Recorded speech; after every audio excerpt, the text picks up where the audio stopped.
I think I'm working with somebody to put a digital version of the old hourglass. You know the old hourglass? No, I'm not talking about women, all right? Hourglass.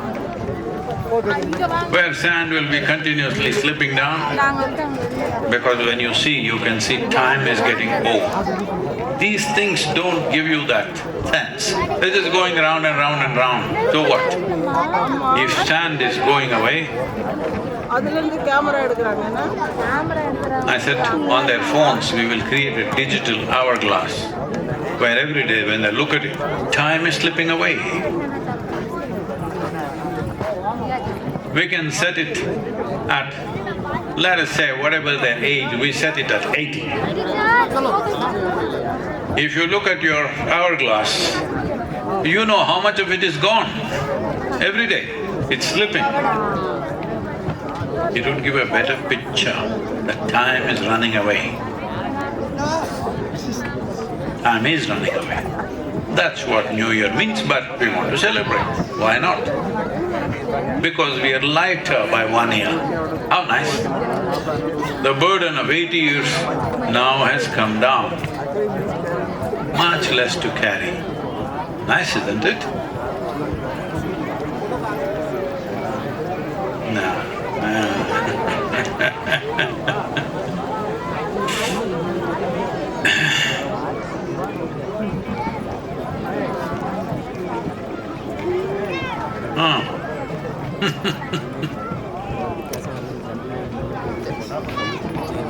In this civilization, we never looked at this as a new year, but this is a time of celebration. The entire Margali is celebration. As you know, at least in Chennai, it's supposed to happen everywhere, but right now, only in Chennai, in a few sabhas it's going on. It's a music festival for 1 whole month. Music, dance, art, all kinds of things. Full day, morning to evening. The only place on the planet where there are over 16,000 concerts in about 40 days. Yeah, but most people in Tamil Nadu do not know about this. That's the best part. And we introduce so many things, people will… all the village ladies, I'm saying village ladies because only they have retained some aspects of Bharat civilization. City has gone to California. Not yet gone to San Francisco, fortunately, but going there. So you will see women coming out and putting geometric designs in front of their house, every day different things, called kolam in Tamil Nadu, rangole in the rest of the country. Because these are all instruments of celebration. During Margali, there is morning music. In most places it was there, now only in a few temples it's happening. We are seeing how to revive it in these villages, early morning, 6 o'clock. I think some of our Samskriti children went about doing some music. This needs to come back because this is the time of the year when there is a little bit of a slowdown. Because in the northern hemisphere, it is the winter time, everything slows down because the sun's influence in the northern hemisphere has come to the minimum. When it comes to the minimum, life gets slow. If you do not know this, all life, including you, are solar powered. Hello? Sadguru, where's my panel?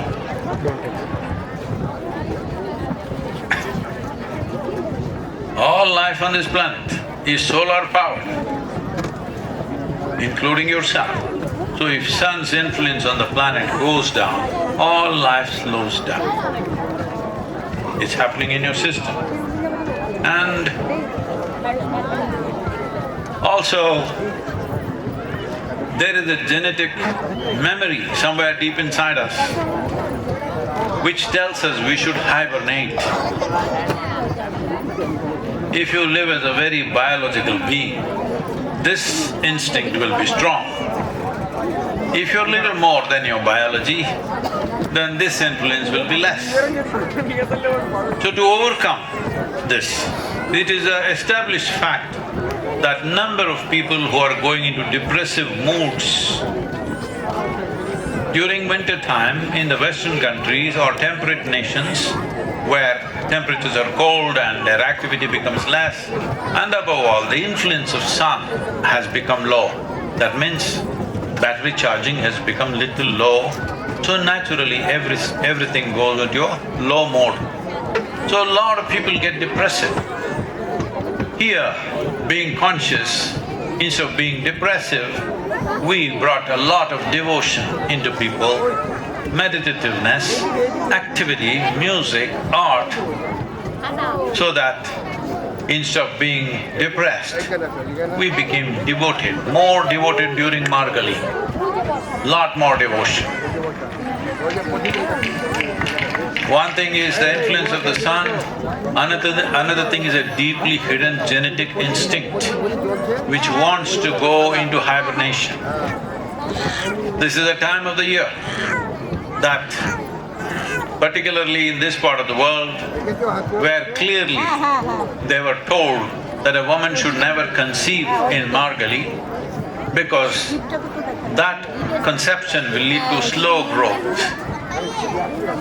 Slow growth may mean two things, may come out as a dud or may mature into something tremendous possibility. Both are there, but they didn't want to risk it, so they said Margali month, no conception, so that we don't mess up life. So this is the time of the year that we have shifted from Dakshinayana to Uttarayana. That means from toil of whether it is agriculture or spiritual process, from sadhana and work to harvest.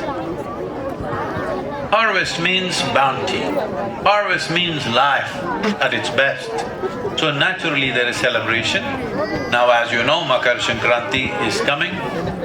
You must be there on that day in Bangalore because it's a big event there. We are also installing what is called as Mahashula, 54 feet tall Trishul, one of its kind, consecrated, fully consecrated and ready. It will go up and it is on a stone chariot. You can go and move it. Yeah, it's on a chariot, you can move it. Wheels will roll. So there is sadhana around it, there are many aspects, but the important thing is the Margali gets over, then suddenly life begins to once again pulsate because the sun's influence starts moving towards the northern hemisphere. You heard the famous story of Bhishma, who was to die in the Kurukshetra war. He was shot up badly with arrows, of course, there were no automatic weapons. So he was shot up with a lot of arrows. So literally when he fell, he was like on a bed of arrows. In that condition he held on to his life because he did not want to die in Dakshinayana. He held on till it moved on to Uttarayana because this is the time you can harvest. There are any number of sages and saints who left like this at this time. So there are important events coming up as a part of that. One is the Taipusam or the Dhanya Pavanam. Dhanya means the fulfilled one. It is a time of fulfillment. So if you have done a lot of sadhana, this is a time, if not ultimate harvest, at least you can take the cream off and have the sweetness of what you have done. So we are heading towards that time. So it is a celebration time. Most of the celebration in your life, whether you're going to get a job, or you're going to get married, or you're going on a vacation, something, whatever, the anticipation of what wonderful things you will have is always better than having it. So, in anticipation of a good harvest, if you've done good work, in anticipation of good harvest, celebration starts. But it also happens to be the New Year's Day as per the Western calendar, which originally based in the modified version of the Egyptian calendar. In the Egyptian calendar, the winter solstice, which we just passed, was seen as the rise of the new sun, the rising of the new sun. So somebody conveniently, maybe with us, it works for people, I don't care what. They just change the spelling, S-U-N to S-O-N.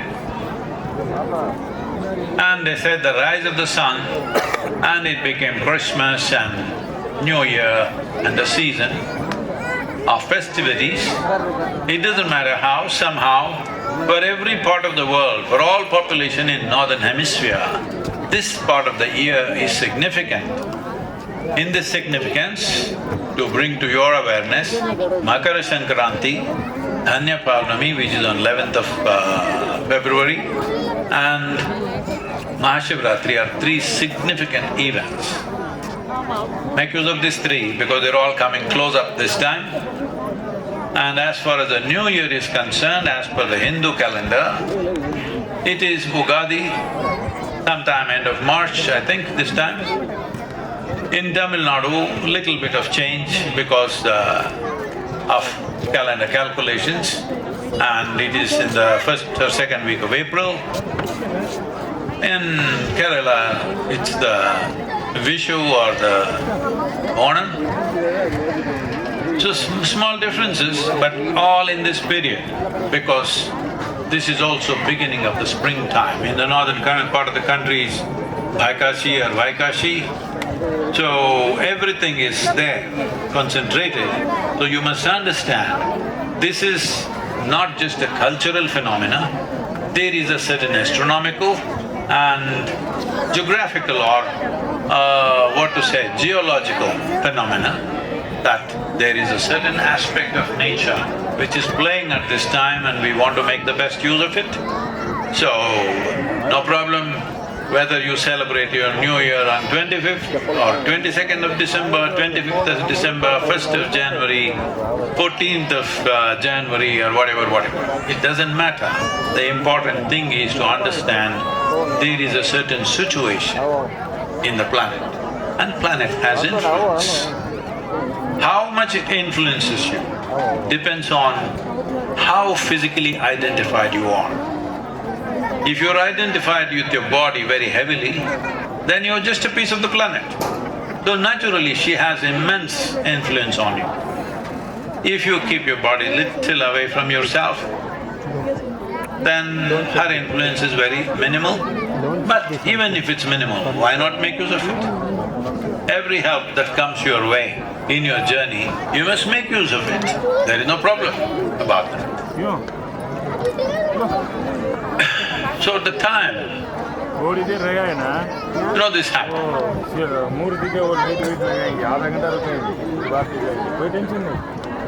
The husband and wife and the wife's mother were living in one house because the mother-in-law or the wife's mother was old. And one day, she was walking by and they had a big grandfather clock and it fell on her and she died. The wife called the husband, who was on a sales tour somewhere, and she said, "You know what? The clock fell on my mother and she died. Just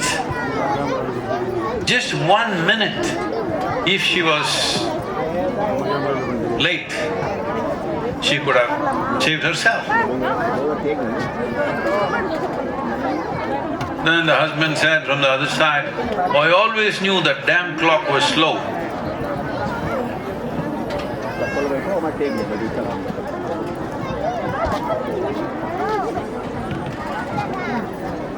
So, it's very important that we understand that if we do not know how to ride the time, slowly our mental faculties will start going crazy which is happening at a scale that you can't believe right now, that in most affluent countries, in poorer countries, people may be dying because of economic hardship and various other pressures sometimes.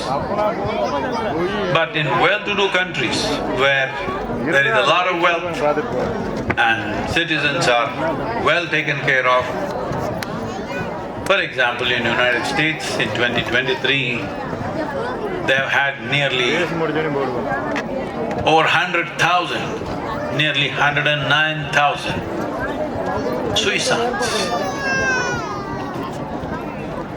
That's not fair, because to move from poverty to affluence, either for an individual person or a society or a nation, there is a lot of struggle, there is a lot of push and pull. All kinds of things are done to get there. But after getting there, all you can do is either mentally freaked out or you want to kill yourself. That's not fair for all the other people who are struggling. Nearly 800 million people are supposed to be still suffering from hunger on this planet. When that is the case, well-fed people want to kill themselves is very insulting for all the others. Hello? No, Sadguru, you don't understand what's happening to me. See, in this culture, if you go to the village, nobody will ask you, how are your stocks doing? Did you buy a new car? No. They will ask, what's happening, lah? That means, have you eaten? Because the simple understanding is, if you've eaten, what the hell problem can you have? If you have not eaten, there is a problem here. If you have eaten, the only other problem is you don't know how to handle your mind. You're creating your own problems. If you have not eaten, it's an external problem, we need to deal with it. But if you've eaten and you're miserable, oh, you're not eating. You can have it. Okay? No eat, it's equal, isn't it? Children, is it okay?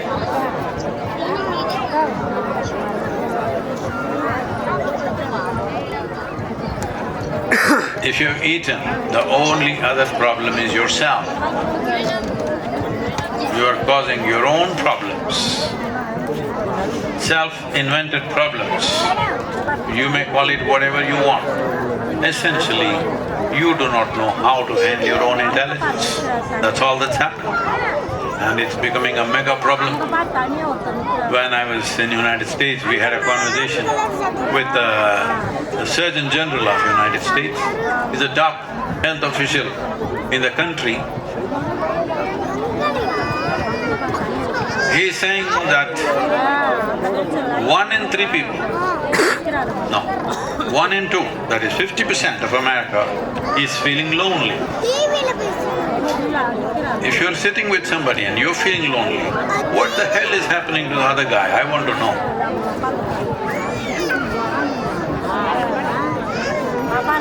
You must understand, loneliness is the incubation period for mental illness. You are trying to get there.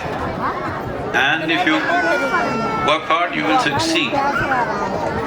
And this loneliness, according to the doctors, they are saying feeling lonely, the volume of health damage that it creates in the body and mind is equivalent to 15 cigarettes a day. If you're smoking 15 cigarettes a day, how much damage it would cause to you? That much damage it will cause if you simply sit here and feel lonely. Lonely does not mean you're alone. You can sit among 1,000 people and still feel lonely. You can be within your family and still feel lonely. You can be among friends and still feel lonely. So loneliness is not a social situation, it's a psychological situation. And loneliness is of time. If you sit here, if in your experience time does not roll, you become lonely. Suppose nobody is there, just you, but something you got engaged with, the day went off like that, you don't feel lonely. If the time doesn't roll in your experience, you become lonely. You must understand loneliness is of time. The most important thing for this is to maintain a certain level of exuberance in your life energies. Always people are trying to fix their life by changing their attitudes because tonight a lot of people are going to take resolutions. I will never fight with you, husband will say to wife.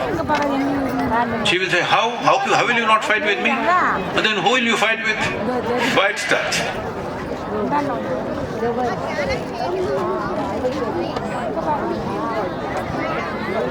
Like this, people are taking resolutions which will be broken in no time.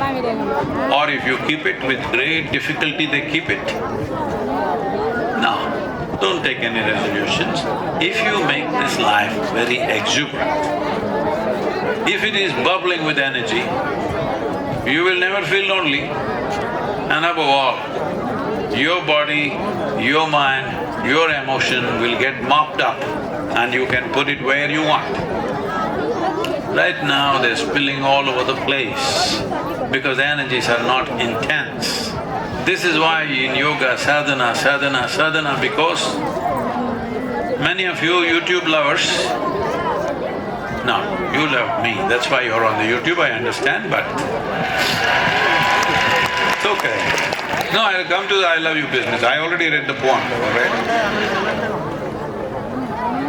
Because you know, in 2024 now, today's account is on all the mediums together, I think. Our video views are 5.6 billion B. Hey, what?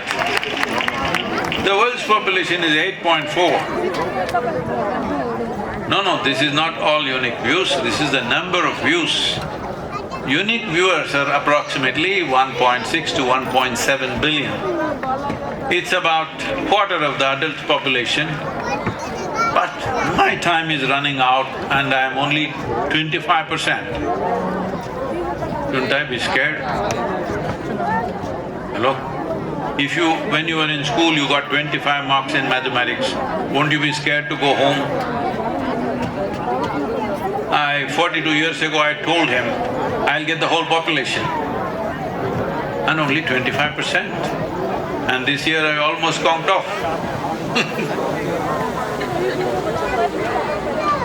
What to do? Let's celebrate that, because as I've told you sometimes, maybe not here, it's my blessing that everybody should die a failure.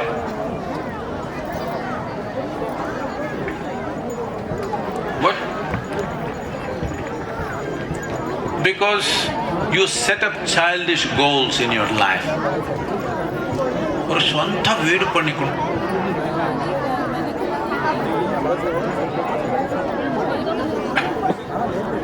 You understand what I'm saying? I must build my own house. This is their life's ambition.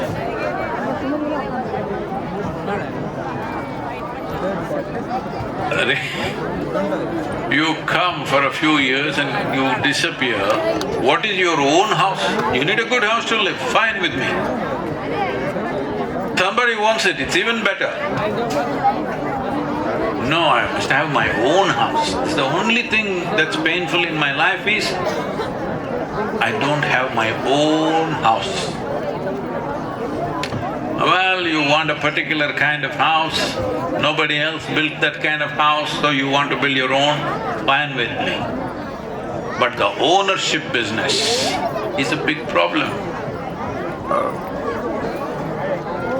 You know, people refer to themselves as householders. How do you say that? House holds you, it's okay. You are holding the house. We build a house so that it can hold us, protect us a little bit, give us some comfort. But you are a householder. That means you can't go anywhere.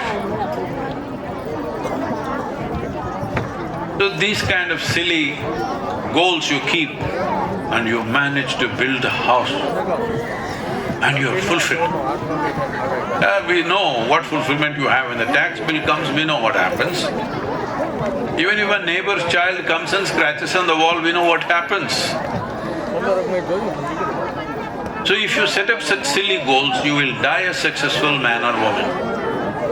If you set up something, if you look at your human potential and see what you want to do, you will die a failure because it'll take lifetimes to complete that work.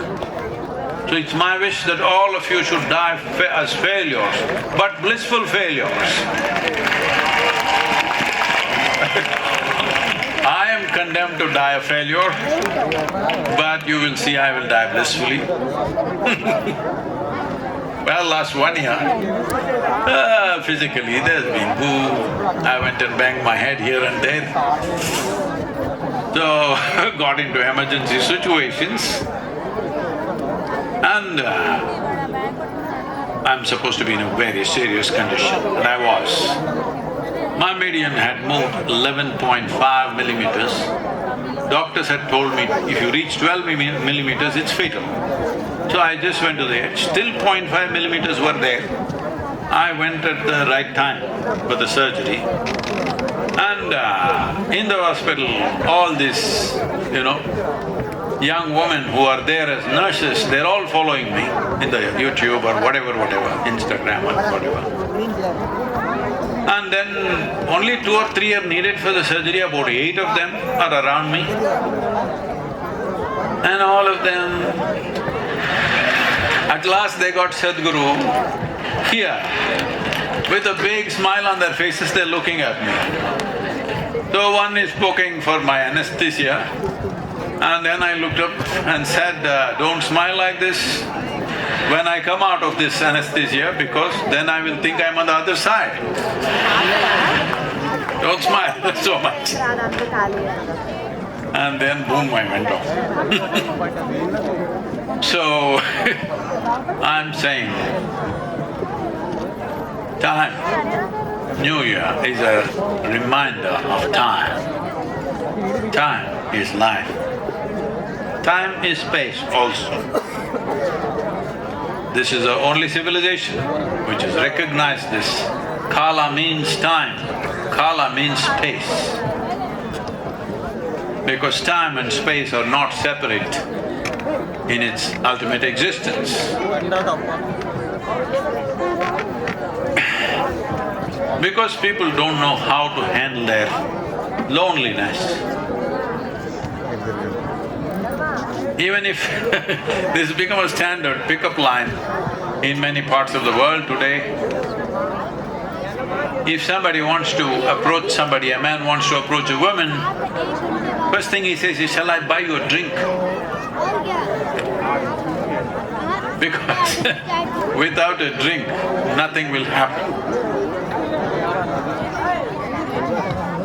So without little intoxication, without being little that, you're uptight like a rock. You have to be loosened. Only